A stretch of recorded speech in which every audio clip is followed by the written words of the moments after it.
Welcome to What's Your Next Move, the podcast for peak performers who are making things happen but are running into roadblocks that prevent them from getting what they want. Whether you work for someone else, you're an entrepreneur, thinking about starting your own business, or at a point in your life where you just can't make the move from where you are to where you want to go, you're in the right place. This podcast is all about answering one question: what's your next move? And helping you harness your power so your next move is the one that changes your life. I'm your host and resident provocateur, Arlene Battishill, and I want to know, what's your next move?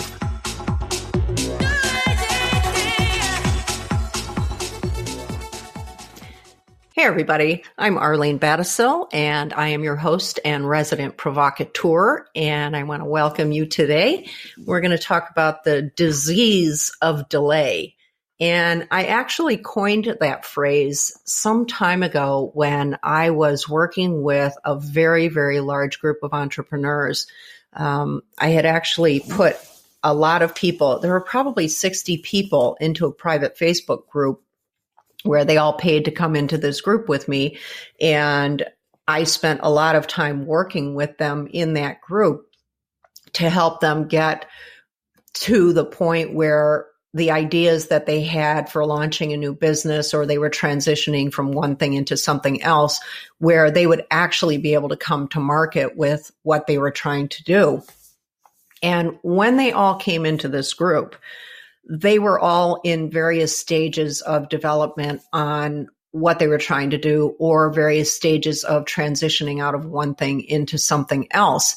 And, you know, that's classic for anybody who has lost their job, or they've, empty nester, or somebody's trying to figure out what else to do with their life, or, they've been in a certain occupation, like a lot of lawyers, they go to law school and then they become an actual practicing lawyer and they decide that they hate it. It often happens to doctors as well, where they get into the actual day-to-day of doing that particular profession and they just say, fuck this, I don't want to do this, I don't want any part of this. And now they're faced with, oh my God, what do I do? Because I made this huge financial investment in this education, and now I'm stuck doing something that I actually really hate for whatever reason that they hate it. And what often happens for people is that, well, it works like this. People will have an idea of what they want to do. And the first thing they do is they set about trying to figure out how they go about doing what it is that they want to do. And when I say how to go do it, it's, if I want to manufacture something, I'll go find a factory.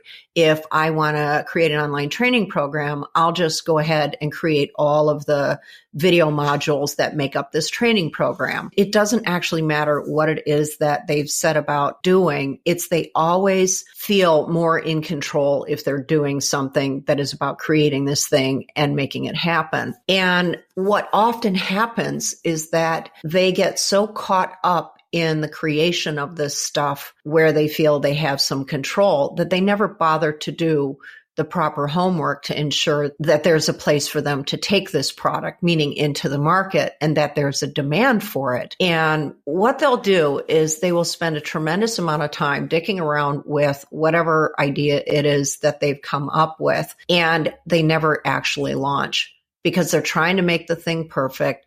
They're trying to include every last bell and whistle in what they're offering. They are struggling with all of the little details that make up what they're doing.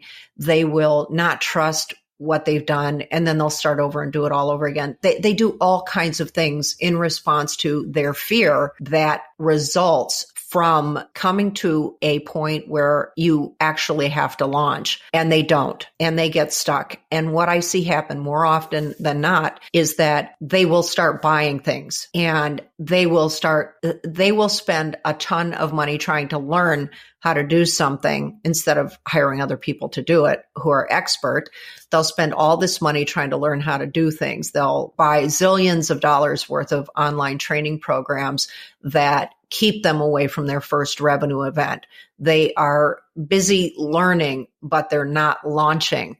And that's what I call the disease of delay, where you are basically coming up with every excuse in the book, which you don't actually accept is an excuse. But in my book, having been through the entire process of coming to market at a time where there was no online learning and you just have to push the thing through, and the goal is to come to market as quickly as possible to see your first dollar in, because you're spending all your money in the process of creating this thing that you need to get to market as quickly as possible. And you need to see whether or not the consumer is going to want what it is that you have to offer. And so what will happen is when people have transitioned out of one thing into something else, they will often be thinking about and start doing something that is associated with one of two things. It's either a very big passion that they have, or it is building on something that they're expert at, and they're going to make a life as a consultant or a freelancer doing very specific things. And all of that is fine. But the problem is that they get stuck in a place of creating a bunch of shit without ever testing the market up front before they do anything to determine whether or not there is an audience or a consumer appetite for what it is that they want to come to market with. And then they will start doubting themselves, because they'll start talking to people about their idea and they'll get feedback, which signals to them that maybe their big idea isn't the best idea after all, and they may have to start rethinking this. And that's the worst thing that happens. It's not the worst thing that happens. It's actually a good thing that happens, because it requires you to have to go and really examine whether or not this idea you have has any legs and is going to work out in the marketplace. And so once people start getting feedback on their idea, they start to freak out and, get themselves to a place where they're convincing themselves that, what people are saying to them is wrong, especially spouses or family members. God forbid you tell anybody that you're related to or in an intimate relationship with about an idea you have.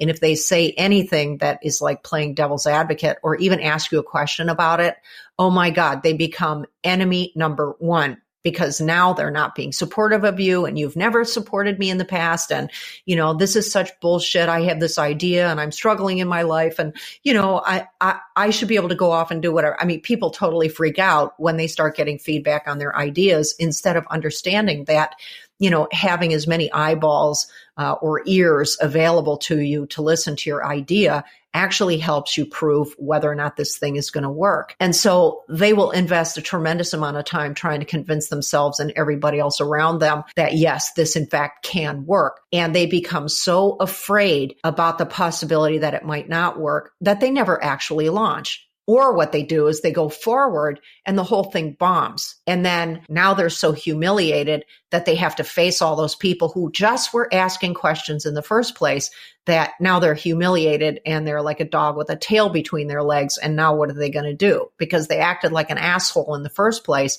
and didn't consider that the feedback they were getting was actually helpful and productive to them. And so the important part of this is in understanding that when you are transitioning and you have an idea for something and you want to go forward with that idea, you are likely to start doing things in the completely wrong order. You will start trying to create this thing. And part of what happens is you will start exploring your idea, and it's really sexy to be working on something, and everybody gets excited about, oh, you're working on this, or you're going to do that. And that's so great. I'm so happy for you. And you start getting a lot of affirmations for what it is that you're doing. And so for as long as you keep doing that, you will continue feeding your ego and feeding your emotional life with the feedback that you get from other people. And then you'll start thinking, okay, well, I want to make this as perfect as possible. And, everybody out there, especially among women, are always talking about that they're perfectionists.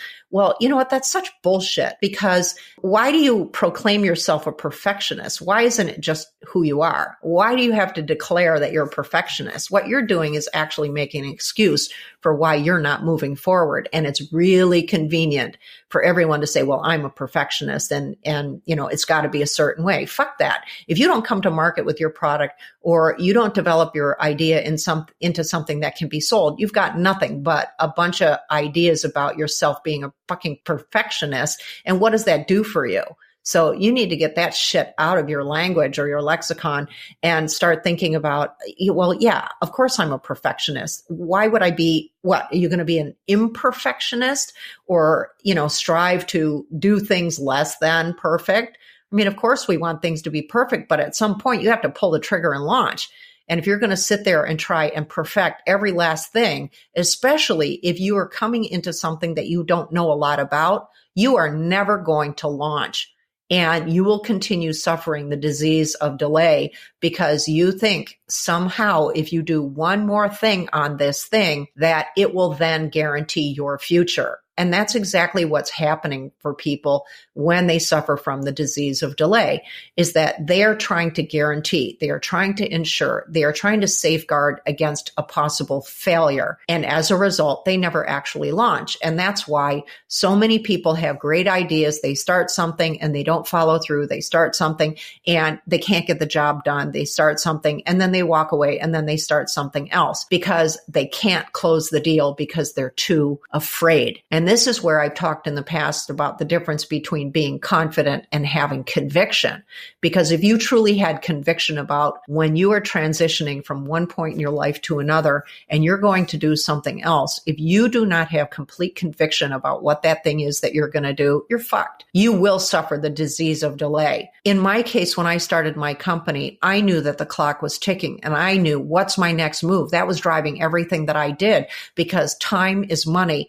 And the longer I was sitting there developing something, trying to bring it to market, not knowing what I was doing, all the things that would have made this nearly impossible for anybody else, the fact that I had so much conviction about what I was doing and that I knew I was right about this because the market had told me enough that there was a demand for this thing, I knew I had to come to market as quickly as possible. And that I was basically catapulting myself from one point in my life into, I jumped into the deep end of the pool, with no safety vest on, nothing. I was just in the deep end of that pool and I was swimming like crazy. And it feels to me that when people are suffering the disease of delay, they don't actually feel a sense of urgency about what it is that needs to happen. And when I talk about urgency and what needs to happen, you have a sense of urgency about making sure that whatever it is that you think you want to do, you've done ample research to confirm that there is a valid reason to go ahead and do this. And it can't be just because, oh, that's what I think I'd like to do. Oh, I'd like to open up a coffee shop and I'd love to open it up on this particular street.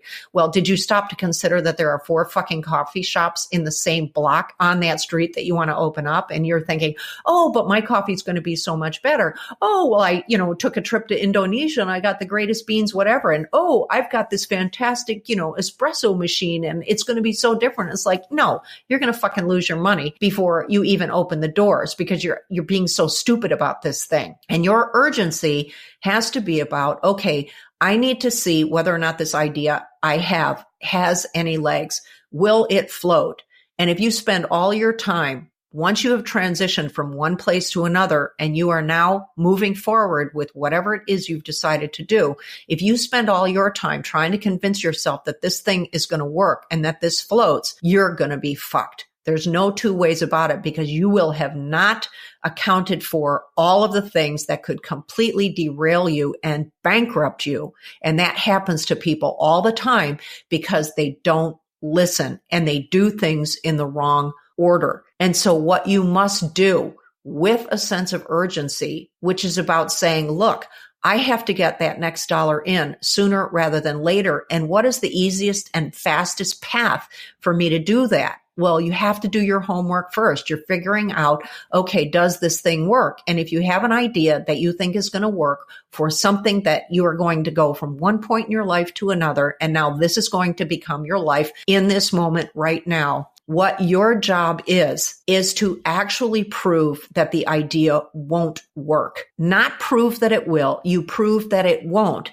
Because in poking as many holes as possible in your idea, you are going to come to a place of knowing whether or not that thing can still float. And if it's still floating after you've poked all those holes in it like a piece of Swiss cheese, you've got something. You're onto something. And now this is something that you can actually feel confident and have conviction about moving forward with. There's no reason not to if you know that that boat is still floating with all those holes in it. And so you make short work of doing whatever it takes to do that thing that you now know has real potential to be successful. And you don't sit there and fuck around with, oh, I need to make it perfect and I need to make it pretty and I need to make it do all kinds of things. Let me tell you, if you do that and you ultimately come to market with what you believe it should be, the market is going to crush you, because invariably, whatever you think it should be is not actually what the market is going to respond to and want.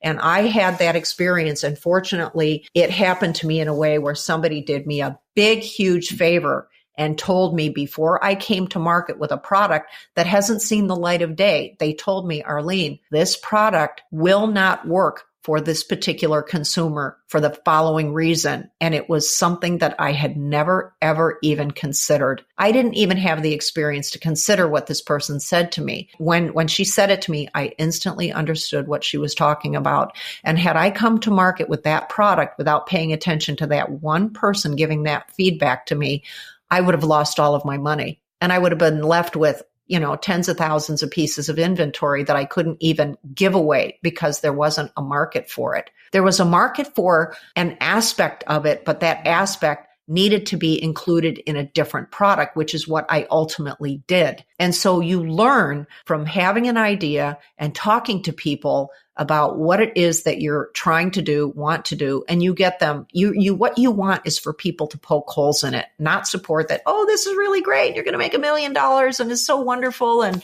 I would use that. Well, you know what? Buyers are liars. The reality is just because people say, oh, I would use that, I would buy that for sure, they don't buy it. And everyone's opinion is free and you can get them all over the place. And so the best thing to do with people who are giving you advice about what to do, when you're transitioning from one stage of life to another or from one situation to another, is that you really want people to basically vet your ideas with you to see, okay, is this realistic for me to do?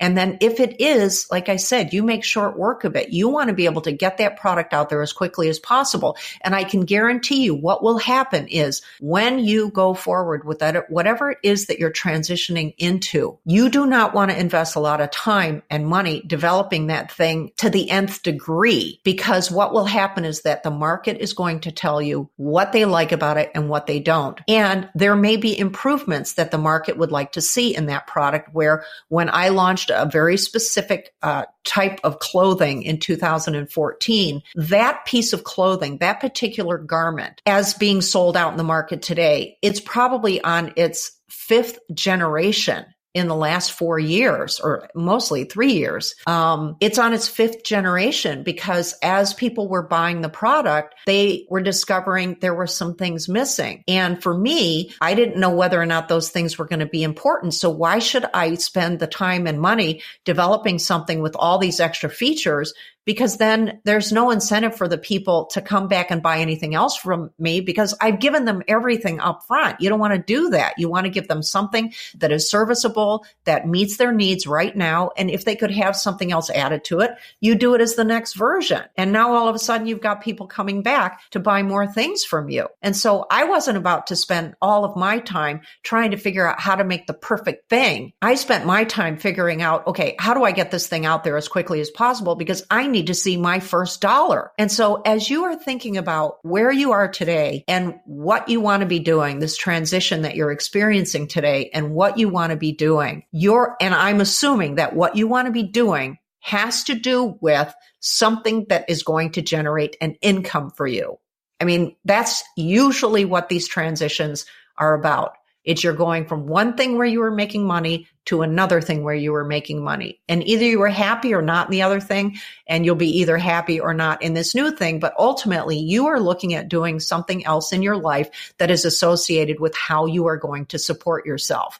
Well, if you don't think first and foremost that what you need to be thinking about is how do you get that first dollar in so you are well on your way toward having a sustainable source of income, you're screwed. And the biggest reason you will be screwed is because you will go forward doing all of this in the wrong order, meaning going and creating everything and putting all the bells and whistles in it, making it all perfect and never launching the fucking thing. You will be in that situation suffering from the disease of delay. And the person next to you who's in the exact same situation will have said, I need to figure out whether or not this has any potential. And if it does, I'm going to develop it and I'm going to come to market as quickly as possible with what we call the minimum viable product, your MVP.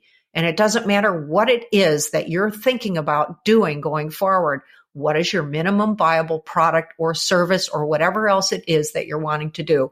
Because that translates into you getting that first dollar sooner rather than later. So the bottom line is for all of this, every bit of this is driven by what's your next move. And when you are caught in a pattern of delay where you're actually suffering the disease of delay, I can guarantee you are not being driven by what's your next move. And your next move is not about, oh, should I put this pocket on this garment or not?